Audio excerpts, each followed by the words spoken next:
ನಾವೆಲ್ಲರೂ ರಾಜ್ಯ, ಭಾಷೆ, ಪ್ರಾಂತ, ನಾಡು, ನುಡಿ ಬಗ್ಗೆ ಹೇಗೆ ಹೆಮ್ಮೆ ಪಡ್ತೇವೆಯೋ ಅದೇ ಮಾದರಿಯಲ್ಲಿ ಅದೇ ರೀತಿಯಲ್ಲಿ ನಮ್ಮ ಗಡಿ ಭಾಗದ ಬಗ್ಗೆ ಸಹ ಹೆಮ್ಮೆ ಪಡುವ ಮನೋಭಾವ ಬೆಳೆಸಿಕೊಳ್ಳಬೇಕು ಎಂದು ಕನ್ನಡ ಸಾಹಿತ್ಯ ಪರಿಷತ್ನ ಜಿಲ್ಲಾಧ್ಯಕ್ಷರಾದ ಸುರೇಶ್ ಚನ್ಶೆಟ್ಟಿ ಮಾತನಾಡಿ ತಿಳಿಸಿದರು.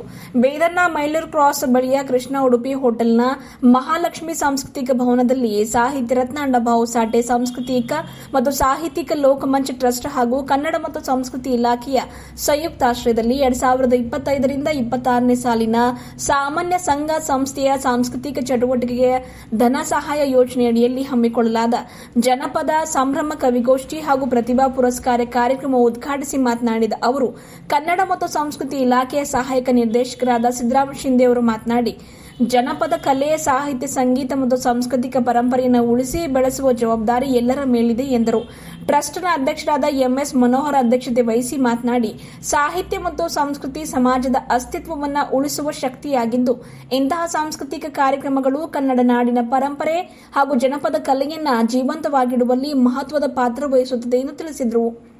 ಪಂಚಾಯಿತಿ ಕ್ಷೇಮಾಭಿವೃದ್ಧಿ ಸಂಘದ ರಾಜ್ಯ ಖಜಾಂಚಿ ಶರತ್ ಕುಮಾರ್ ಅಭಿಮಾನ್, ಜಸ್ಕಾಂ ಲೆಕ್ಕಾಧಿಕಾರಿ ಸುಮಂತ್ ಕಟ್ಟಿಮನಿ, ಹಿರಿಯ ಕಲಾವಿದರಾದ ಶಂಭುಲಿಂಗ ವಾಲ್ದೊಡ್ಡಿ ಮಾತನಾಡಿದರು.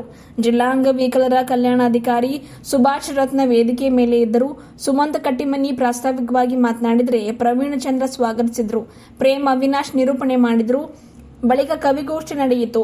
ಸಾಹಿತಿ ಎಂಜಿ ದೇಶಪಾಂಡೆ ಕಾರ್ಯಕ್ರಮ ಉದ್ಘಾಟನೆ ಮಾಡಿದರು. ಹಿರಿಯ ಸಾಹಿತಿ ಗುರುನಾಥ್ ಅಕ್ಕಣ್ಣ ಅಧ್ಯಕ್ಷತೆ ವಹಿಸಿದರು. ಕರ್ನಾಟಕ ಗಡಿ ಪ್ರದೇಶ ಅಭಿವೃದ್ಧಿ ಪ್ರಾಧಿಕಾರದ ಸದಸ್ಯ ಡಾ ಸಂಜೀವ್ ಕುಮಾರ್ ಅತಿವಾಳೆ ಮಾತನಾಡಿದರು. ಸಾಂಸ್ಕೃತಿಕ ಕಾರ್ಯಕ್ರಮದಲ್ಲಿ ಪ್ರಿಯಾಂಕಾ ಗುರುದೇವ್ ಮತ್ತು ತಂಡದವರಿಂದ ಜನಪದ ಗೀತೆ, ರಾಣಿ ಸತ್ಯಮೂರ್ತಿ ಮತ್ತು ತಂಡದಿಂದ ಭರತನಾಟ್ಯ, ಮಹೇಶ್ ಕುಮಾರ್ ಕುಂಬಾರ್ ಸರಿಗಮಪ ಕಲಾ ತಂಡದಿಂದ ತತ್ವಪದ, ಚಿನ್ನಮ್ಮ ಲಾದಾ ಮತ್ತು ತಂಡದಿಂದ ಮಹಿಳಾ ಡೊಳ್ಳು ಕುಣಿತ ಸೇರಿ ಹಲವು ತಂಡಗಳು ಪ್ರದರ್ಶನ ನೀಡಿದವು. ಅವ್ರ ಬಗ್ಗೆ ಮಾತಾಡ್ಬೇಕ್ರಿ. ನಾನು ಬಹಳ ವಿಶೇಷವಾಗಿ ಒಂದು ಪ್ರತಿಭಾ ಪುರಸ್ಕಾರ ಮಾಡಿ ಅವ್ರ ಬಗ್ಗೆ ಒಂದು 10 ನಿಮಿಷ ಮಾತಾಡಬೇಕು. ಜೊತೆಗೆ ಇಲ್ಲಿ ಜಾನಪದ ಸಂಭ್ರಮ ಅಂತದ, ಅವ್ರ ಬಗ್ಗೆ ಜಾನಪದ ಬಗ್ಗೆ ಒಂದು 10 ನಿಮಿಷ ಮಾತಾಡಬೇಕು. ಕವಿಗೋಷ್ಠಿದ ಅವ್ರ ಕುರಿತು ಮಾತಾಡ್ಬೇಕು. ಹಿಂಗಾಗಿ ನಾನು ಎಷ್ಟು ನಿಮಿಷ ಮಾತಾಡ್ಬೇಕಂತಾಗ ಈ ಮನೋಹರ್ ಸರ್ ಸುಮ್ಮನೆ ನಮ್ಮ ಅಧ್ಯಕ್ಷರಪ್ಪ ಇವನಿಗೇನು ಹೇಳಿದ್ರಿ ಸರ್ ಒಂದು ಅರ್ಧ ಗಂಟೆ ಮಾತಾಡ್ರಿ ಅಂತ ಹೇಳಿದ್ರು. ಖರೇನ ಸುಳ್ಳು ಅಂತೇಳಿ ಸುಮಂತ್ ಕಟ್ಟಿಮನಿಗೆ ಹೇಳ್ದೆವು. ಅವ್ರ ಪಾಪ ವೃತ್ತಿಯಲ್ಲಿ ಲೆಕ್ಕಿಗರಾದ್ರು ಈ ಸಾಂಸ್ಕೃತಿಕ ಕ್ಷೇತ್ರದಲ್ಲಿ ಭಾಳ ತೊಡಸ್ಕೊಂಡಾರ. ಮತ್ತು ನಮ್ಮ ಅಧ್ಯಕ್ಷ ಹಂಗಿಲ್ಲ, ಮತ್ತು ಇವ್ರು ಏನೋ ಅನ್ಕೊಂಡು ಸರ್ ಇನ್ನೊಂದು 10 ನಿಮಿಷ ಹೆಚ್ಚಿಗಾಡ್ರೆ ನಡೀತದ ಅಂತೇಳಿ. ಇವೆಲ್ಲದ್ರ ಮಧ್ಯೆ ಬಾಜು ಶರತ್ ಕುಂತಾರ, ಅವ್ರಿಗೆ ಒಂದು ಮಾತು ಕೇಳ್ದಕ್ಕೆ ಇವೆ ಖರೆ ವಿಷಯ ಅಲ್ಲ, ಎಷ್ಟು ನಿಮಿಷ ಮಾತಾಡ್ಬೇಕು ಅಂತ. ಅವ್ ಹೇಳೋಣ, ಕಾರ್ಯಕ್ರಮ 11 ಗಂಟೆ ಶುರು ಆಗಬೇಕಿತ್ತು, ಮೊದಲೇ 1 ಗಂಟೆ ತಡ ಆಗ್ಯದ. ಮತ್ತು ನೀ ಏನಾರ ಅವು 10 ನಿಮಿಷ ಕೊಯ್ಕೊಂಡು ಅರ್ಧ ಗಂಟೆ ಕೊಯ್ದ ಅಂತ ಇಟ್ಕೋ. ಎದ್ರ ಕುಂತಾರ NPM ಅಲ್ಲ, ಯಾಕಂದ್ರೆ ಹಳ್ಳಿವರೆಗೆಲ್ಲ ನೋಡ್ತೇವೆ. ಭಾಳ ಸಲ ಅಂತಿರ್ತೀನಿ, ಭಾಳ ಸಲ ನಮ್ಮನಾಗೆ ಒಂದಿಷ್ಟು ಗಡಿಗಳನ್ನ ಹಾಕೊಳ್ತೀವಿ ಅಂತೇಳಿ. ಅಂದ್ರೆ ನಾನು ಕನ್ನಡದವನು, ನಾನು ಮರಾಠಿಯವನು, ನಾನು ಆಂಧ್ರದವನು ಅಂತೇಳಿ ಇಲ್ಲಿ ಮಹಾರಾಷ್ಟ್ರದ ಒಂದು ಗಡಿಯನ್ನ, ಇಲ್ಲಿ ನಾವು ಕರ್ನಾಟಕ ಗಡಿಯನ್ನು ಹಾಕೊಂಡಿವಿ, ಇಲ್ಲಿ ಆಂಧ್ರದ ಗಡಿಯನ್ನು ಹಾಕಿವಿ. ನಾವ್ ಈ ಗಡಿ ಬಗ್ಗೆ ಏನಾರ ಯೋಚನೆ ಮಾಡ್ತೀವಿ ಅಂದ್ರ ಈ ಕನ್ನಡ, ಮರಾಠಿ, ತೆಲುಗು ಈ ಗಡಿಗಳ ಬಗ್ಗೆ ಯೋಚನೆ ಮಾಡಬೇಕಾಗಿದೆ. ಗಡಿ ಬಗ್ಗೆ ಯೋಚನೆ ಮಾಡ್ಬೇಕಾದ್ರೆ ಈ ದೇಶದ ಗಡಿ ಬಗ್ಗೆ ನಾವು ಒಂದ್ಸಲ ಯೋಚನೆಯನ್ನ, ಚಿಂತನೆಯನ್ನ ಮಾಡಬೇಕಾಗಿದೆ. ಯಾಕಂದ್ರೆ ಅಣ್ಣಾಭಾವು ಸಾಠೆ ಅವ್ರ ಬಗ್ಗೆ ಬಹಳ ಅದ್ಭುತವಾಗಿ ಮಾತನಾಡಿದ್ರು. ಅವ್ರು ಮಾತಾಡೋ ಒಂದು ಪದವನ್ನ ಬಳಸಿದ್ರು, ಬರೀ 1.5 ದಿನ ಶಾಲೆಯನ್ನ ಓದಿದಂತ ಅಂತೇಳಿ. ಬಹುಶಃ ಇಂದಿನ ಕ್ರೂರವಾದಂಥ ಜಾತಿ ವ್ಯವಸ್ಥೆಯ ಕಾರಣ ಇರಬಹುದು ಅಂತ ಅನಿಸ್ತದೆ. ಏನು ಓದ್ಲಾರ್ದಂತ ಒಬ್ಬ ವ್ಯಕ್ತಿ ಬರೀ 1.5 ದಿನ ಶಾಲೆಯಲ್ಲಿ ಕುಂತು ಪಾಠ ಕೇಳಿ ಸುಮಾರು 27 ಕೃತಿಗಳನ್ನ ತರೋದ್ರ ಮೂಲಕ, ಅನೇಕ ಕಥೆಗಳನ್ನ, ಕಾದಂಬರಿಗಳನ್ನ, 100 ಕವಿತೆಗಳನ್ನ ಬರೆಯೋದ್ರ ಮೂಲಕ ಇಡೀ ರಾಜ್ಯ ಅಷ್ಟೇ ಅಲ್ಲ, ಇವತ್ತು ರಾಷ್ಟ್ರ ಮಟ್ಟಿಗೆ ಗುರುತಿಸಿಕೊಂಡಿರುವಂತಹ ಅಣ್ಣಾಭಾವು ಸಾಠೆ ಅವರ ಹೆಸರಿಂದ ಈ ಕಾರ್ಯಕ್ರಮ ಜೋಡಿಸಿದ್ದು ನಿಜವಾಗ್ಲೂ ಖುಷಿ ಕೊಟ್ಟಿದೆ. ಹೀಗಾಗಿ ಅವರಿಗೆ ಒಂದು ಅಭಿನಂದನೆಯನ್ನ ಈ ಸಂದರ್ಭದಲ್ಲಿ ನಾನು ಇಬ್ಬರಿಗೂ, ಅಧ್ಯಕ್ಷರಿಗೂ ಮತ್ತು ಸುಮಂತ್ ಕಟ್ಟಿಮನಿಯವರಿಗೂ ಸಲ್ಲಿಸ್ತೇನೆ. ಅಣ್ಣ ಈ ವಾಸ್ತವ ಜಗತ್ತಿನ ನಿರ್ಮಾಪಕ ಅಂತ, ಅದು ಬಹಳ ಜನರಿಗೆ ನಮ್ಗೆ ಗೊತ್ತಿಲ್ಲ. ಅವ್ರಿಗೆ ವಾಸ್ತವ ಗೊತ್ತಿರ್ತದು. ಈ ಜಗತ್ತನ್ನ, ಈ ದೇಶವನ್ನ ಮುನ್ನಡೆಸಿರುವ ಶ್ರಮಿಕರು ಹೊರತಾಗಿ ಈ ರಾಜಕಾರಣಿಗಳು ಉಳಿದಾರ ಅಲ್ಲ ಅಂತನೂ ವಾಸ್ತವವನ್ನು ಗೊತ್ತಿತ್ತು. ಹೀಗಾಗಿನೇ ಅವರು ಶೋಷಿತರ, ದಮನಿತರ ಅವರೆಲ್ಲ ಧ್ವನಿಯಾಗಿ ಕೆಲಸ ಮಾಡಿದವರೇ ಅಣ್ಣಾಭಾವು ಸಾಠೆ ಅವರು. ಹೀಗಾಗಿ ಆ ಸಂಸ್ಥೆ ಹೆಸರ ಮೇಲೆ ಅವರ ವಿಚಾರಗಳನ್ನ ಇವತ್ತು ನಮ್ಮ ಜಿಲ್ಲೆಯಲ್ಲೂ ಜನಮನಕ್ಕೆ ಮುಟ್ಟಿಸುವಂತ ಕಾರ್ಯ ಮಾಡ್ತಿದ್ದಾರೆ. ಹೀಗಾಗಿ ಅವರಿಗೆ ಒಂದು ಅಭಿನಂದನೆಯನ್ನ ಈ ಸಂದರ್ಭದಲ್ಲಿ ನಾನು ಸಲ್ಲಿಸ್ತಾ ಇದ್ದೀನಿ. ಜೊತೆಗೆ ಬಂಧುಗಳ, ಇಲ್ಲಿ ಜಾನಪದ ಸಂಭ್ರಮ ಇದೆ.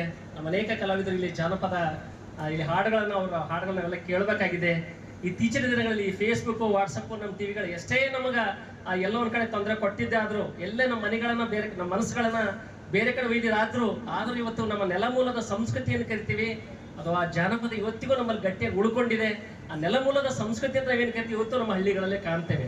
ಆ ಪರಂಪರೆಯನ್ನ, ಅದನ್ನ ಮುಂದುವರಿಸ್ಕೊಂಡು ಹೋಗುವಂತ ದೊಡ್ಡ ಜವಾಬ್ದಾರಿ ನಮ್ಮೆಲ್ಲರ ಮೇಲಿದೆ ಅಂತಕ್ಕಂಥ ಮಾತನ್ನ ಈ ಸಂದರ್ಭದಲ್ಲಿ ಸಿರಿಗನ್ನಡಂ ಗೆಲ್ಗೆ ಇಂದು ಸಾಹಿತ್ಯ ರತ್ನ ಅಣ್ಣಾಭಾऊ ಸಾಠೆ ಸಾಂಸ್ಕೃತಿಕ ಮತ್ತು ಸಾಹಿತ್ಯಿಕ ಲೋಕಮುಖ ಟ್ರಸ್ಟ್ ವತಿಯಿಂದ ಒಂದು ಜಿಲ್ಲಾ ಮಟ್ಟದ ಜಾನಪದ ಸಂಭ್ರಮ ಕವಿಗೋಷ್ಠಿ ಮತ್ತು ಪ್ರತಿಭಾವಂತ ಮಕ್ಕಳಿಗೆ ಪುರಸ್ಕಾರ ಕಾರ್ಯಕ್ರಮ ಹಮ್ಮಿಕೊಳ್ಳಲಾಗಿದೆ. ಇವತ್ತು ನೂರಾರು ಜನ ಕಲಾವಿದರು, ನೂರಾರು ಜನ ಪ್ರತಿಭಾವಂತ ವಿದ್ಯಾರ್ಥಿಗಳು ಮತ್ತು ಕವಿಗಳು ಪಾಲ್ಗೊಂಡಿದ್ದಾರೆ. ಭಾಳ ತುಂಬ ಸಂತೋಷವಾದಂಥ ಈ ಒಂದು ಕಾರ್ಯಕ್ರಮ ಅಂತ ನಾನು ಹೆಮ್ಮೆಯಿಂದ ಹೇಳ್ತೇನೆ. ನಮ್ಮ ಸಂಸ್ಥೆ ಕಳೆದ 5 ವರ್ಷಗಳಿಂದ ಸಾಮಾಜಿಕ ಮತ್ತು ಆರ್ಥಿಕ ಹಾಗೂ ಶೈಕ್ಷಣಿಕ ಮತ್ತು ಸಂಗೀತ ಹಾಗೆ ವಿವಿಧ ಕಲಾ ಕ್ಷೇತ್ರಗಳಲ್ಲಿ ಕೆಲಸ ಮಾಡ್ತಾ ಇದೆ. ಈಗಾಗಲೇ ನಮ್ಮ ಸಂಸ್ಥೆಯಿಂದ ಒಂದು ಸಂವಿಧಾನದ ಮಹತ್ವದ ಕುರಿತು ಭಾಗ್ಯವಿಧಾತ ಕವನ ಸಂಕಲನ ಪುಸ್ತಕ ಕೂಡ ಪ್ರಕಟ ಮಾಡಿದೆ. ಹಾಗೆ ಶಾಲಾ ಕಾಲೇಜುಗಳಲ್ಲಿ ಪ್ರತಿಭಾವಂತ ಮಕ್ಕಳಿಗೆ ಸನ್ಮಾನ ಕಾರ್ಯಕ್ರಮ ಕೂಡ ನಡೀತಾ ಇದೆ. ಈ ಒಂದು ಕಾರ್ಯಕ್ರಮವನ್ನು ನಿಮ್ಮ ಮಾಧ್ಯಮದ ಮೂಲಕ ಜನರಿಗೆ ನಮ್ಮ ಸಂಸ್ಥೆ ಮಾಡುವಂಥ ಕಾರ್ಯಗಳನ್ನು ಬಿತ್ತರಿಸಲಿ ಅಂತ ಹೇಳಿ ನಾನು ಈ ಸಂದರ್ಭದಲ್ಲಿ ತಮಗೆ ಅನಂತ ಧನ್ಯವಾದಗಳನ್ನು ಹೇಳ್ತಾ ನನ್ನ 2 ಅನಿಸಿಕೆಗಳನ್ನು ಮುಗಿಸ್ತೇನೆ. ನಮಸ್ಕಾರ. ಉಂಟಾಗಬೇಕಾದ್ರೆ ಕವಿಗಳ ಪಾತ್ರ ಬಹಳಷ್ಟಿದೆ. ಹಾಗಾಗಿ ಪ್ರಸ್ತುತ ಸಂದರ್ಭದಲ್ಲಿನ ಜಾಗತಿಕ ಸಮಸ್ಯೆಗಳಿಗೆ ಸಾಹಿತ್ಯ ಸಂಸ್ಕೃತಿಯ ಮೂಲಕ ಪರಿಹಾರ ಕೊಡ್ತಕ್ಕಂಥ ಕೆಲಸವನ್ನು ಸಾಹಿತ್ಯ ವಲಯದಿಂದ ಆಗಬೇಕಾಗಿದೆ. ಆ ನಿಟ್ಟಿನಲ್ಲಿ ಬೀದರ್ ಜಿಲ್ಲೆಯಲ್ಲಿ ಅನೇಕ ಜನ ಪ್ರತಿಭಾವಂತ ಕಲಾವಿದರು, ಸಾಹಿತಿಗಳು ಇದ್ದಾರೆ. ಅವರು ತಮ್ಮ ಪ್ರತಿಭೆಯನ್ನು ವೇದಿಕೆ ಮೂಲಕ ತೋರಿಸಬೇಕಾದ್ರೆ ಈ ಭಾಗದಲ್ಲಿ ಅನೇಕ ಕನ್ನಡ ಪರ ಸಂಘ ಸಂಸ್ಥೆಗಳು ನಿರಂತರವಾಗಿ ಚಟುವಟಿಕೆಗಳನ್ನು ಮಾಡ್ಕೊಂಡು ಬರ್ತಾ ಇವೆ. ಅಂತ ಸಂಸ್ಥೆಗಳನ್ನು ಪ್ರೋತ್ಸಾಹಿಸಲಿಕ್ಕೆ, ಆರ್ಥಿಕವಾಗಿ ಶಕ್ತಿ ತುಂಬಲಿಕ್ಕೆ ವಿಶೇಷವಾಗಿ ಕನ್ನಡ ಸಂಸ್ಕೃತಿ ಇಲಾಖೆಯ ಮೂಲಕ ಈ ಒಂದು ಯೋಜನೆಯನ್ನು ಮಾಡಿರ್ತಕ್ಕಂಥದ್ದು ಬಹಳಷ್ಟು ಶ್ಲಾಘನೀಯವಾಗಿರ್ತಕ್ಕಂಥ ಕಾರ್ಯವಾಗಿದೆ. ಸರ್ಕಾರದ ಈ ಘನ ಕಾರ್ಯಕ್ಕೆ ನಾವೆಲ್ಲರೂ ಕೂಡ ಋಣಿಯಾಗಿರಬೇಕು. ಯಾಕೆಂದರೆ ಇವತ್ತು ಗಡಿ ಭಾಗದಲ್ಲಿ ಇರ್ಬೋದು, ರಾಜ್ಯದ ಮೂಲೆ ಮೂಲೆಗಳಲ್ಲಿ ಸಾಹಿತ್ಯ ಸಂಸ್ಕೃತಿ ಕಲೆಯನ್ನು ಉಳಿಸಿ ಬೆಳೆಸಬೇಕಾದ್ರೆ ಸಂಘ ಸಂಸ್ಥೆಗಳಿಗೆ ನೆರವು ಕೊಡ್ತಕ್ಕಂಥ ಕಾರ್ಯವನ್ನು ಮಾಡಬೇಕು.